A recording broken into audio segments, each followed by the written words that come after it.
نبی کریم صلی اللہ علیہ وسلم سے محبت کرنا فرض، واجب اور لازم ہے۔ یہ ایمان کا لازمی حصہ ہے، اس کے بغیر انسان مومن ہی نہیں ہو سکتا۔ جیسا کہ امام بخاری رحمہ اللہ نے صحیح بخاری میں یہ باب قائم کیا ہے، باب حب الرسول من الایمان، رسول اللہ صلی اللہ علیہ وسلم کی محبت ایمان کا حصہ ہے۔ پھر اس کے تحت سیدنا ابو ہریرہ رضی اللہ تعالیٰ عنہ سے مروی حدیث نقل کی ہے کہ نبی کریم صلی اللہ علیہ وسلم نے فرمایا، اس ذات کی قسم جس کے ہاتھ میں میری جان ہے، تم میں سے کوئی اس وقت تک مومن نہیں ہو سکتا جب تک کہ میں اسے اس کے والد اور اس کی اولاد سے زیادہ محبوب نہ ہو جاؤں۔ ایک حدیث میں یہ بھی ہے، اور تمام لوگوں سے بھی زیادہ محبوب نہ ہو جاؤں۔ یہ محبت انسان کو اپنے نفس سے بھی بڑھ کر ہونی چاہیے۔ ارشاد باری تعالیٰ ہے، النبی اولیٰ بالمؤمنین من انفسہم، نبی صلی اللہ علیہ وسلم مومنوں پر ان کے نفسوں سے بھی زیادہ حقدار ہیں۔ سیدنا عبداللہ بن حشام رضی اللہ تعالیٰ عنہ بیان کرتے ہیں کہ ہم نبی کریم صلی اللہ علیہ وسلم کے ساتھ تھے اور آپ نے عمر رضی اللہ تعالیٰ عنہ کا ہاتھ تھام رکھا تھا۔ عمر رضی اللہ تعالیٰ عنہ نے آپ سے عرض کیا، یقیناً آپ مجھے میری جان کے سوا ہر چیز سے زیادہ محبوب ہیں۔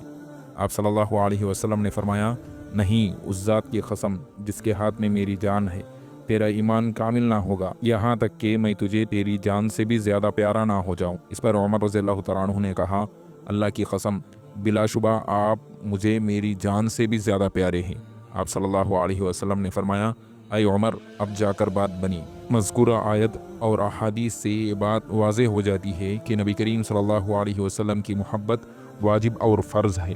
اگر کوئی انسان اللہ اور اس کے رسول کی محبت سے زیادہ کسی اور چیز سے محبت کرتا ہے تو وہ انسان اللہ کے غصے کا مستحق بنتا ہے اور عذاب الہی کی لپیٹ میں آتا ہے، جیسا کہ اللہ تعالیٰ نے سورۃ توبہ میں ارشاد فرمایا، اے نبی صلی اللہ علیہ وسلم، کہہ دیجئے، اگر تمہارے باپ اور بیٹے، بھائی، بیویاں، تمہارا کنبہ قبیلہ، جو مال تم نے کمائے، اور وہ تجارت جس کے نقصان ہونے کا تمہیں ڈر ہے، اور وہ مکانات جنہیں تم پسند کرتے ہو، یہ سب تمہیں اللہ اور اس کے رسول اور اس کی راہ میں جہاد کرنے سے زیادہ محبوب ہیں، تو انتظار کرو یہاں تک کہ اللہ اپنا عذاب بھیج دے، اور اللہ نافرمان لوگوں کو ہدایت نہیں دیتا۔ امام زمخشری رحمہ اللہ فرماتے ہیں، وَهَذِهِ آیَةٌ شَدِیدَةٌ لَا تَرَىٰ أَشَدُّ مِنْهَا، یہ انتہائی سخت آیت ہے، تو اس سے زیادہ سخت آیت اور کوئی نہ دیکھے گا۔ ان تمام قرآنی آیات اور احادیث سے یہ بات واضح ہو جاتی ہے، کوئی بھی شخص اس وقت تک مومن ہی نہیں ہو سکتا جب تک کہ اس کے دل میں اللہ اور اس کے رسول کی محبت دوسری تمام محبتوں سے زیادہ نہ ہو۔